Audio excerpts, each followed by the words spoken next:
नए साल का रात 12 बजे लोगों ने जमकर जश्न मनाकर स्वागत किया। आतिशबाजियां की गई, शहर श्रेष्ठ जश्न बनने लगा, युवक युवतियां डांस करती नजर आए।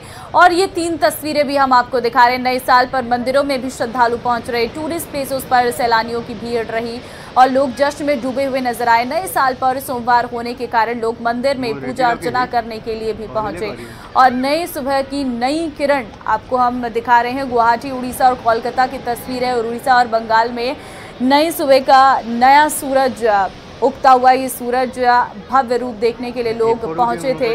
आपको बता दें क्योंकि साल का पहला सूरज है। और गुवाहाटी, असम, उड़ीसा, कोलकाता की तस्वीर आपको दिखा रही हैं क्योंकि यहाँ पर जो है भारी संख्या में लोग पहुंचे और पूजा अर्चना की, क्योंकि उगते हुए सूरज की पूजा अर्चना की। साल का पहला सूरज है और मंदिर में श्रद्धालु पहुंचे। 3 तस्वीर आपको दिखा रहे हैं। पहली तस्वीर गणेश जी मंदिर कोटा की आपको दिखा रहे हैं, जहां पर सुबह सवेरे ही भली भीषण ठंड थी, लेकिन साल का पहला दिन था। भगवान के सामने मत्था टेकने के लिए तमाम श्रद्धालु दूर दूर से पहुंचे।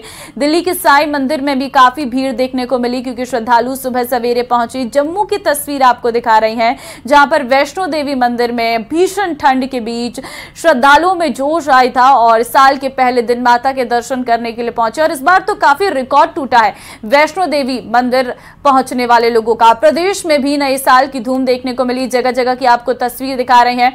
उदयपुर, जयपुर और जैसलमेर की तस्वीर, किस तरीके से नए साल की शुरुआत की गई, आगाज किया गया नए साल का और जश्न मनाती हुई ये तस्वीरें आपको नजर आ रही होंगी। डांस करते हुए लोग नजर आए।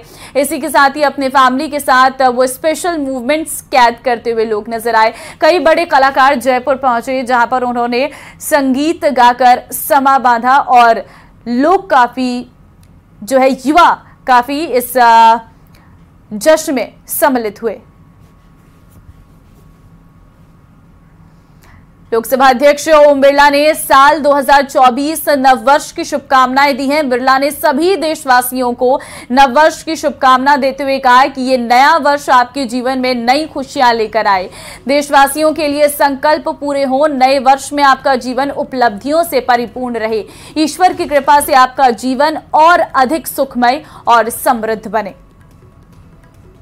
मेरे परिवारजनों, आपको नववर्ष 2024 की हार्दिक बधाई और शुभकामनाएं।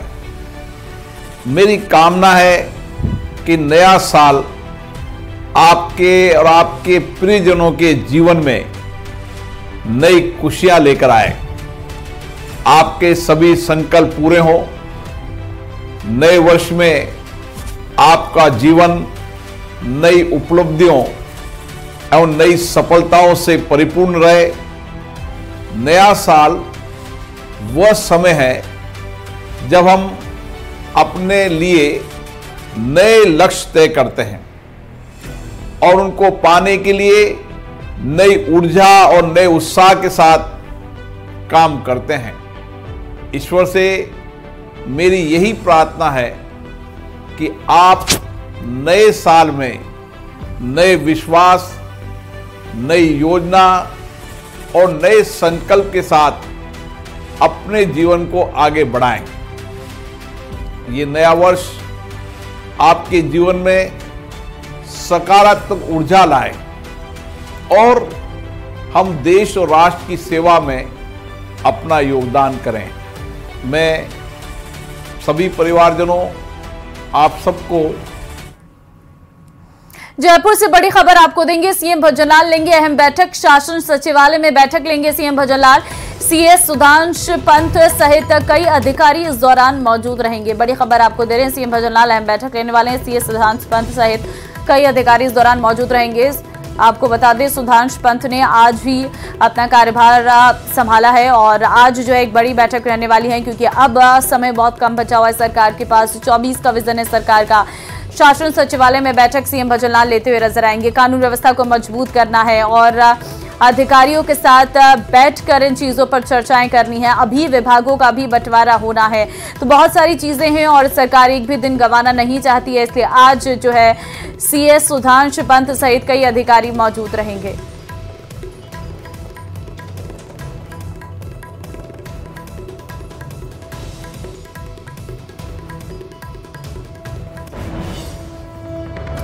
तो मंत्री जवाहर सिंह बेजम ने भी अपना मंत्री पद संभाला है, पदभार संभाल लिया है। सचिवालय पहुंचे और कहा कि अपराधियों पर सख्त कार्रवाई होगी, सरकार ने एक्शन लेना शुरू किया है। तो मंत्री जवाहर सिंह बेजम पहुंचे सचिवालय और कहा कि अपराधियों पर सख्त कार्रवाई होगी। इस दौरान जो कार्यकर्ता हैं वो उनका वेलकम करने के लिए पहुंचे और साथ ही साथ उन्हें गुलदस्ते देकर उनका वेलकम किया। जवाहर सिंह बेजम ने आज अपना जो पदभार है वो ग्रहण कर लिया है। अब आगे विभागों का बंटवारा होना है, उससे पहले जो मंत्रियों के पदभार करने का सिलसिला जो है वो शुरू हो गया है और ऐसे में जो उनके खास लोग हैं वो मुलाकात करने के लिए पहुंचे। सचिवालय में मंत्रालय भवन में आज पदभार ग्रहण करने का काम जारी है। लगातार मंत्री जवाहर बेगम यहां पहुंचे हैं। बाकायदा आप देख सकते हैं कि क्षेत्र की जनता, स्थानीय लोग, शुभचिंतक काफी तादाद में यहां मौजूद हैं। सर, आज आपने बड़ी जिम्मेदारी संभाली है, क्या प्राथमिकताएं रहेंगी, किस तरह काम करेंगे? देखिए, पदभार ग्रहण तो तब होगा जब कोई विभागों का बंटवारा हो जाएगा। जिस विभाग की मुझे जिम्मेदारी मिलेगी उस दिन हम पदभार ग्रहण करेंगे। आज मैं ऑफिस संभालने आया हूं। जो कमरा मेरे बैठने के लिए आवंटित हुआ है उसको देखने के लिए और उसमें बैठने के लिए और शुरुआत करने के लिए मैं आज श्री गणेश जी की पूजा करके इसमें बैठना शुरू करूं और जो यहाँ मेरे साथ स्टाफ लगा है उससे एक परिचयात्मक बैठक हो जाए। प्रोफाइल डिस्ट्रीब्यूशन को लेकर क्या लगता है आपको, किस तरह से विभागों का बंटवारा हो? आपका खुद का कोई निजी इंटरेस्ट या जो आला कमान की तरफ से या फिर ऊपर की तरफ से, संगठन की तरफ से जिम्मेदारी मिलेगी वो करें? देखिए, माननीय मुख्यमंत्री जी का विशेषाधिकार है और वो संगठन के पदाधिकारी और कार्यकर्ता की तरह उन्होंने काम शुरू किया और आज प्रदेश के मुखिया के रूप में उन्होंने अपनी जिम्मेदारी संभाली है। पहले ही दिन से उन्होंने अपना विजन भी लोगों के सामने प्रस्तुत किया है। वो जिस व्यक्ति को जो जिम्मेदारी देंगे उसको सहर्ष स्वीकार करते हुए उनके साथ कदम से कदम मिला करके हम राजस्थान के विकास में भागीदार बनेंगे। 2 दिन का टारगेट भी लिया है, सभी विभागों से कार्य योजना मांगी है और उसे एग्जीक्यूट किया जाएगा उसके साथ। हाँ, मैं वही कह रहा था। उन्होंने 100 दिन की कार्य योजना भी दी है और उन्होंने अपराध मुक्त राजस्थान बनाने का एक संकल्प भी लिया है। उन्होंने पेपर लीक पर SIT का गठन भी किया है। कैमरा पर्सन अविनाश के साथ में अरबाज अहमद, न्यूज़ 18 के लिए जयपुर से।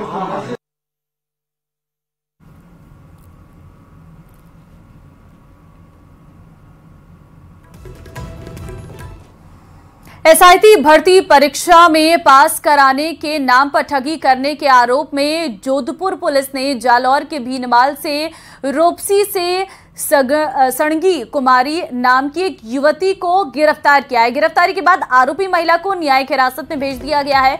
आपको बता दें कि जानकारी के मुताबिक जोधपुर के झालामंड के रहने वाले कैलाश प्रजापत नाम के युवक ने 23 दिसंबर को रिपोर्ट दर्ज कराई थी कि कोचिंग संस्थान में संजू नाम की एक युवती के संपर्क में आया, जहां वो 3 साल एक साथ पढ़े, जिसने जनवरी 2023 में SI की परीक्षा पास कराने की बात कही और अपने किसी भाई से बात करवा के ज्वाइनिंग का खर्च 12.5 लाख रुपए से अधिक बताया, जिसके बाद वो 2 अलग अलग खातों में 5-5 लाख रुपए जमा करवाए गए और 2.5 लाख रुपए नकद दिए गए। आरोप है कि महिला ने अपने साथी के साथ मिलकर कुल 54 लाख रुपए ऐंठ लिए गए। पुलिस ने संजू और उसके 4 अन्य साथियों के खिलाफ मामला दर्ज किया और आरोपी युवती को गिरफ्तार भी कर लिया गया है और उस युवती की तस्वीर भी हम आपको दिखा रहे हैं।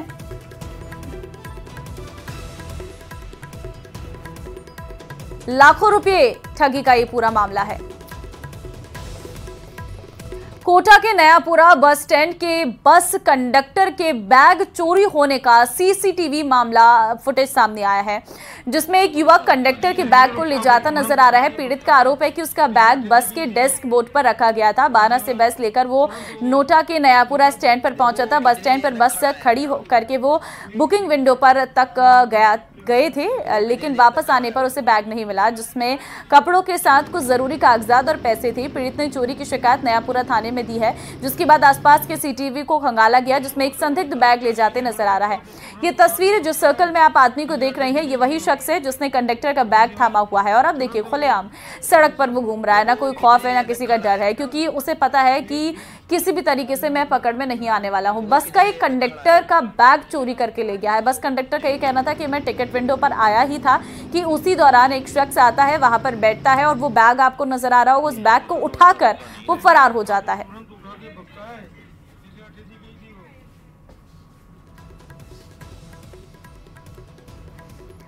माउंट आबू में नए साल का पहला दिन सूर्य की पहली किरण के साथ मनाया जा रहा है। सैलानी नई उमंग के साथ माउंट आबू पहुंच रहे हैं। राजस्थान का कश्मीर कहलाने वाले माउंट आबू में तापमान 2 डिग्री दर्ज किया गया है। तो सैलानियों ने नए साल का स्वागत सूर्य की पहली किरण के साथ किया है। साल की शुरुआत हो चुकी है। राजस्थान का कश्मीर कहलाने वाला माउंट आबू में हूँ। यहाँ पर देखा जाए तो दर्शकों को मैं अभी जो है इस साल 2024 का जो है पहला सूरज बता रहा हूँ। किस प्रकार सूरज जो है अपनी किरणें और नई उम्मीद, नए सपनों को लेकर जो है 2024 का सूरज जो उग चुका है। और यहाँ पर जो है कई लोग जो है एंजॉय करने के लिए जो है माउंट आबू आए हुए थे सैलानी। कई सैलानियों से जो है मेरे पीछे जो कई सैलानी बैठे हुए हैं, इनसे बात करेंगे और बताएंगे कि क्या माउंट आबू का टेम्परेचर रहा है, इस बार जो है नया साल कैसे मनाया है, किस प्रकार यहाँ पर एंजॉय किया है। हमारे साथ में कल से कहीं आए हुए, आप बताएं कि आप कहाँ से आए हुए, क्या एंजॉय? मैं बॉम्बे से आया हूँ और काफ़ी एंजॉय किया है रात को। मैं आज सुबह बहुत ठंड थी। 2024 है, नए साल की पहली किरण है, क्या कहना चाहेंगे आप? बहुत अच्छा रहेगा सबके लिए। यानी कि न्यूज़ 18 लगातार जो साल के पहले दिन का आगाज हो चुका है। 2024 का स्वागत किया जा रहा है। लोग साल की शुरुआत भगवान के दर्शन करते नजर आ रहे हैं। उदयपुर में भी मेवाड़ के आराध्य देव एकलिंगनाथ के दर्शन के लिए सुबह से ही बड़ी तादाद में भक्त पहुंच रहे हैं। बड़ी संख्या में महिला, पुरुष और युवक लंबी कतार में खड़े नजर आए। तो वहीं एकलिंगनाथ के दर्शन कर परिवार, समाज और देश के लिए सुख, शांति और समृद्धि की कामना की। हमारे संवाददाता कमलेश दखनी ने मंदिर के बाहर भक्तों से बातचीत की।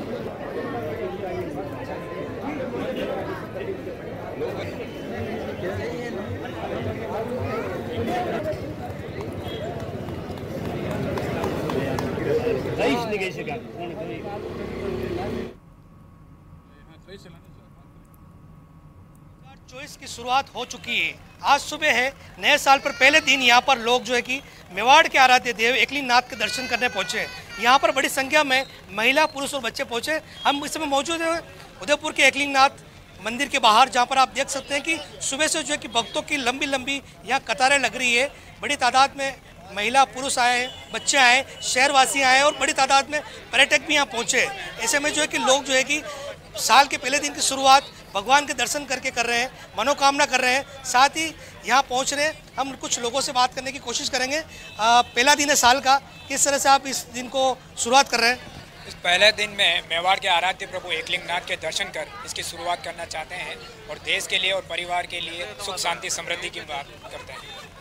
बिल्कुल लोगों में उत्साह है कि साल का पहला दिन है और शुरुआत कर रहे हैं, वो नए साल की शुरुआत कर रहे हैं, भगवान के दर्शन करके कर रहे हैं। मेवाड़ के एकलिंगनाथ से आज दर्शन करना है। क्या मांगा आपने और साल की शुरुआत कैसे कर रहे हैं आप? जी बिल्कुल, साल की शुरुआत हम महादेव जी के मंदिर से ही कर रहे हैं।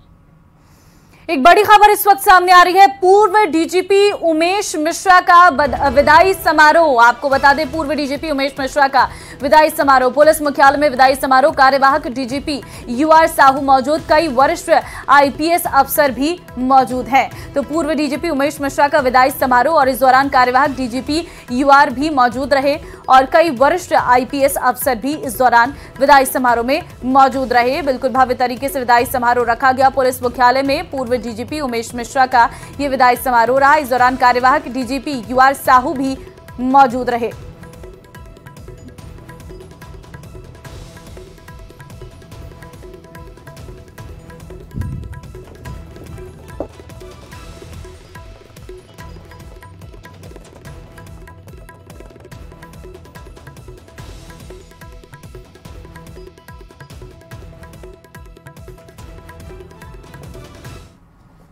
और लवली इस वक्त हमारे संवाददाता हमारे साथ है। लवली, किस तरीके से कार्यक्रम हो रहा है, तस्वीरें दिखाइएगा। विदाई समारोह भव्य रूप दिया गया है।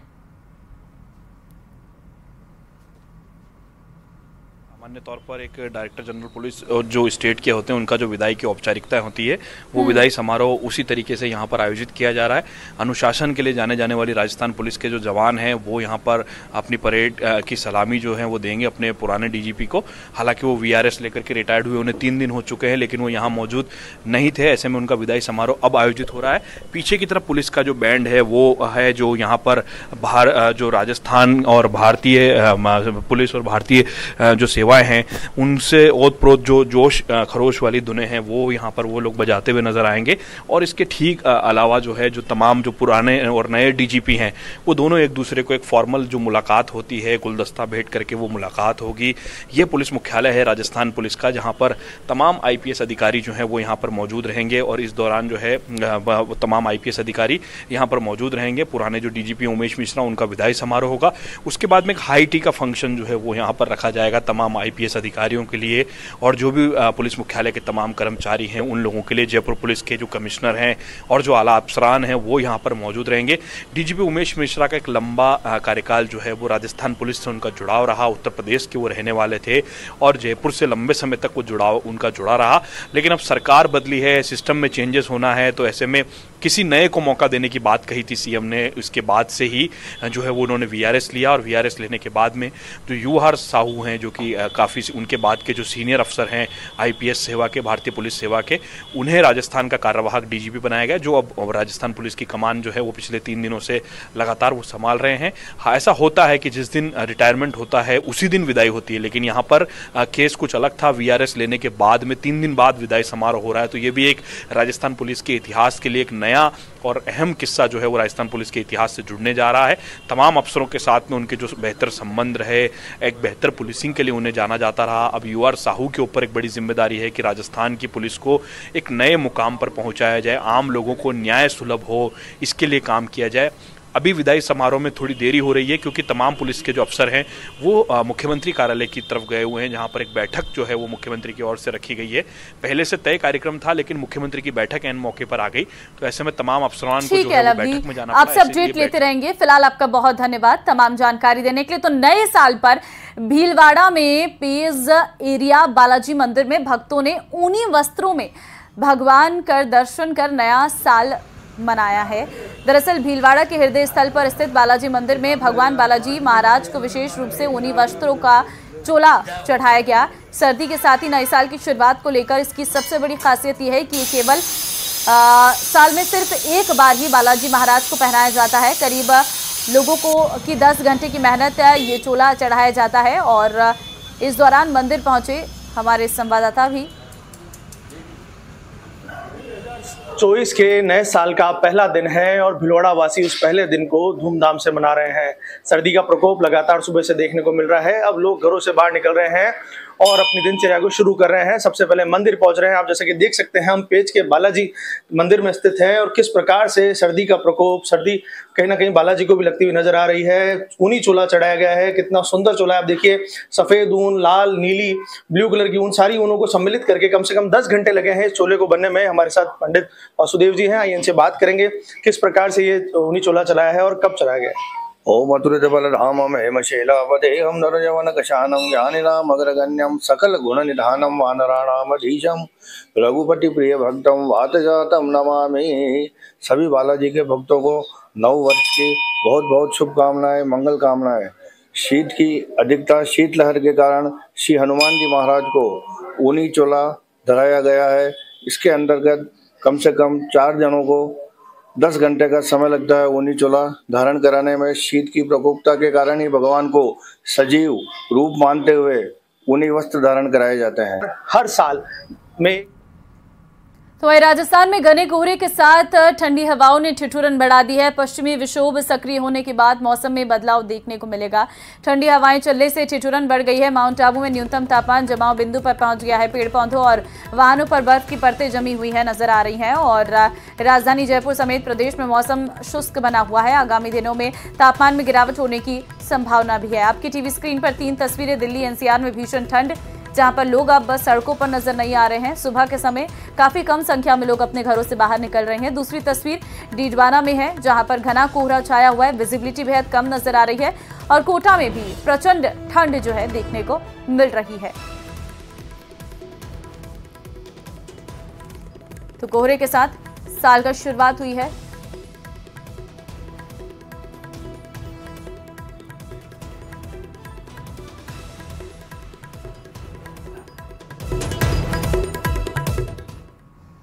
और चलिए इस बुलेटिन में फिलहाल के लिए बस इतना ही। बाकी खबरों के लिए आप बने रहिए हमारे साथ। नमस्कार।